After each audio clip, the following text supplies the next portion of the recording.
So my aunt used to play a song when we were younger, and it was I'm Not Your Superwoman. I absolutely love that song. I'm not going to sing it now but the song goes, I'm not your superwoman. So when I was really young, I learned very early that I didn't want to be anybody's superwoman. And just like that, I don't want to be anybody's supermom. And today we're going to be doing part 2 of the Supermom syndrome, and let's get right into it. You're still setting up? Yeah. You see, when Daddy was setting up, that's when you should have been setting up. But you're over here up. Yeah, well, I'm just putting the camera. The production team slow, brother. I was ready. You guys are team one band, one sound. And on a slow. If one slow, the whole on a slow. Because it's a every what does it say? The chain and the weak link. Almost ready? Yep. The production team is gonna I'm gonna have to call a meeting. There we go. It's going out Ready? really tight. This one's ready. Quiet on the set. I'm ready. Ready? Yep. Perfect. Hey everybody, welcome back to the couch. I'm Melissa and this is couch.mom.club. On my channel, you'll find tips and tricks to help moms to get off the couch and into life. And in today's video, we're going to be talking about the Supermom syndrome. All right, guys. If you didn't see last week, I started this conversation with the initial video, part 1. I'm going to link it right here so that you can go ahead and check that out if you haven't seen it already. It's going to give you a little bit of context to what we're talking about and where this whole conversation kind of started. And I'm going to talk to you in a little bit more detail about the 3 things that are kind of bothering me about the whole supermom complex or supermom syndrome, however you'd like to say it. So the first thing I want to talk about is the fact that moms work extremely hard. In the initial interview, you're going to hear Latoya Luckett talk about her mom that worked 3 jobs, I believe she said, and still came home and did the cooking, the cleaning, the rearing of the children, and all of that. Moms just do a lot. We do a lot. She talked about how stressed mom could be, how overworked she could be, and yet she's still doing all of these things. So I want to talk about all that moms have to do. When I posted something on my social media account in relation to this whole topic, I heard a response that I thought was brilliant. The comment that was left talked about being a supermom and being okay with being a supermom, but not for the reasons that we associate with being superwomen and supermoms. For example, she wants to be known as a supermom because of how much she loves and does for her children, not necessarily a supermom because she carries 90% of the mental and emotional load of child rearing and then maybe 70 or so percent of the actual physical work of being a parent. And I had to applaud all my hands. Yes. We had to clap, we had to sing, we had to shout because I agree 100%. I want to play for you this clip right here so you can see exactly what I'm talking about. Can you name their teachers? Of course I cannot. What are your daughter's birthdays?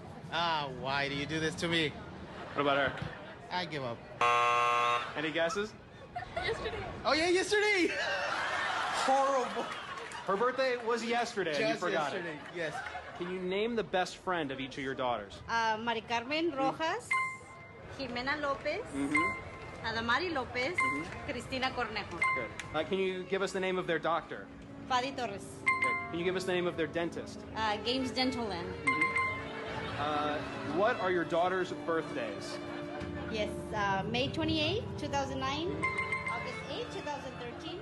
This is exactly what I mean by carrying the load.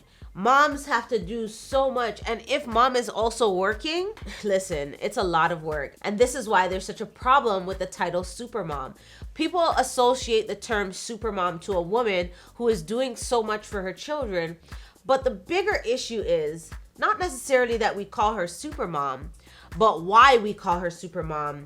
And then even better, where is Superman, right? Or super dad. A lot of the times we have these super women becoming super moms because dads are not splitting the load.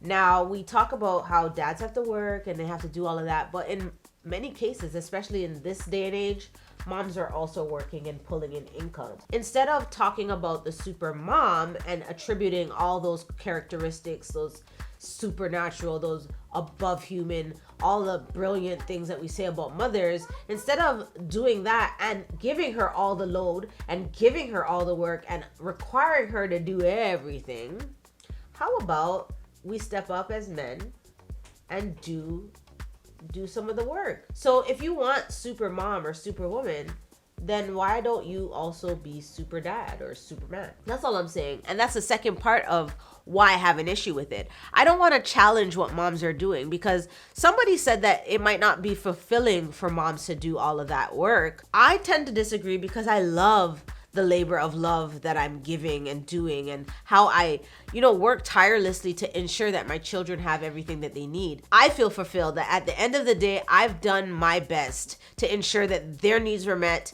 And of course, we're going to talk about the whole making sure that your needs are met too as a mom.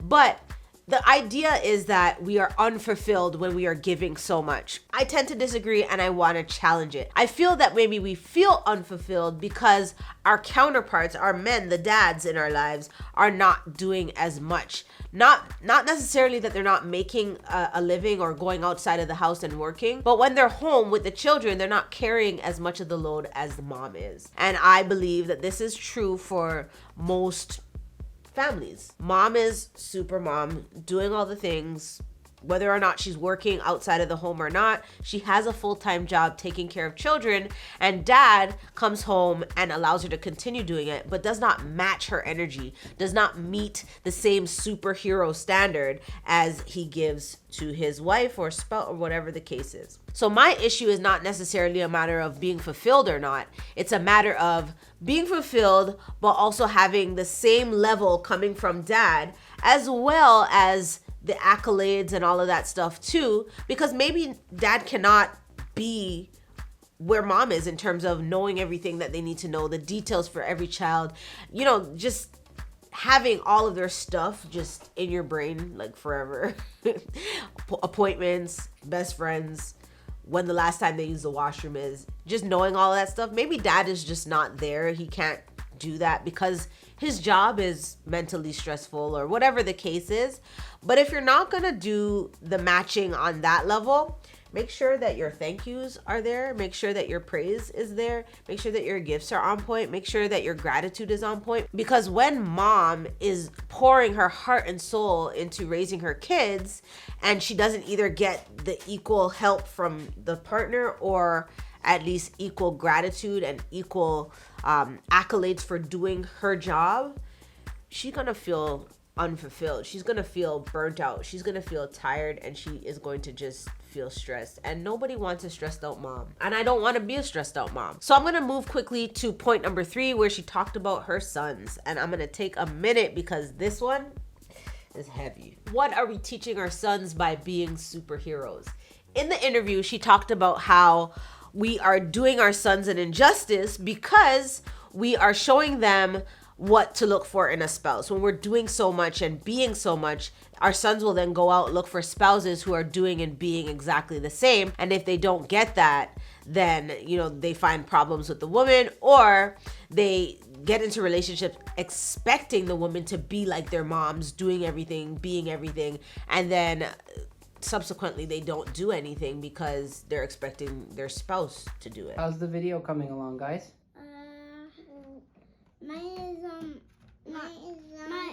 Working. So mine is not. Mine is not working. So mine is not working.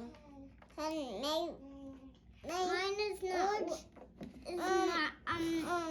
My laptop is not working, Daddy.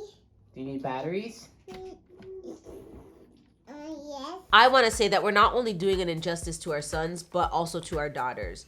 If we are not teaching the proper principles as to why we give and why we serve our families, and we're not doing it equally, for example, mom is doing just as much as dad is, that's the issue. Not necessarily all that we're doing, because we're gonna do it. I mean, if you are a Bible reading person like myself, or you are a believer, you're gonna understand the Proverbs 31 verse a little bit different here. You're gonna think about it as the woman who is busy working for her family. A lot of times the whole stay-at-home mom notion kind of gets downplayed. Like, people think that moms are at home just doing nothing, or they're just watching kids. There's so much to it, and I have a brand new respect for stay-at-home moms myself after several months of staying at home.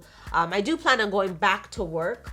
Maybe we'll readdress that, but I get it. And it's not just sitting at home watching children. It is a full-time job, and it is 24 hours a day, 7 days a week, and you don't even get a break when you're sleeping. I don't want to say that we're showing our sons and daughters a false image of what life should be about. What I want to say is that we need to have equal balance with what we do for our children, with moms and with dads. I understand moms are wired differently, we're created differently, all of that stuff. And men, you know, men are men. I get it. We're different. However, equal does not mean that we're both doing the same things. It means putting in the same effort and going at this whole parenting thing with the same energy, the same vigor. It's like, if I'm stressed, you're stressed. If I'm tired, you're tired. If I'm happy, you're happy. If I'm doing good, you're doing good. We're just splitting the load in a way that is fair to both mom and dad, and for the kids. So no, I'm not your superwoman. And yes, I have a problem with it. When you are calling me a super mom and you're giving me all of these extraterrestrial qualities and attributes, you are making it seem as though I have to do above and beyond. I have to go above and beyond. I will do that naturally, but not because I'm a super mom or because I'm a superwoman, but that's because it is my heart to serve and love my children by giving them my all. And how you help me in those endeavors is to be equally super. To be an equally yoked super dad, Superman, all of that stuff. The problem with being a super mom is not the title itself. I mean, who doesn't want to be called super? I think I'm pretty super. But the problem is when we don't have equally super counterparts. So yeah, this is a shout out to the dads. This is a shout out to the partners and, you know, the rest of the village. Step it up. Let's all be super together, okay, guys? Let's all be super together, right? All right. So that is the video. That is my rant. If you have any comments, leave them down below. I would love to continue the conversation. But until next time, here's some really cool Couch Mom Club videos for you to enjoy. And don't forget to join the club. Go ahead and hit that button, subscribe to join the club. And don't forget to check out the merch. The links will be in the description right below the like button. And now it's time to get off the couch and into life. Yeah. Okay. She's like, all right.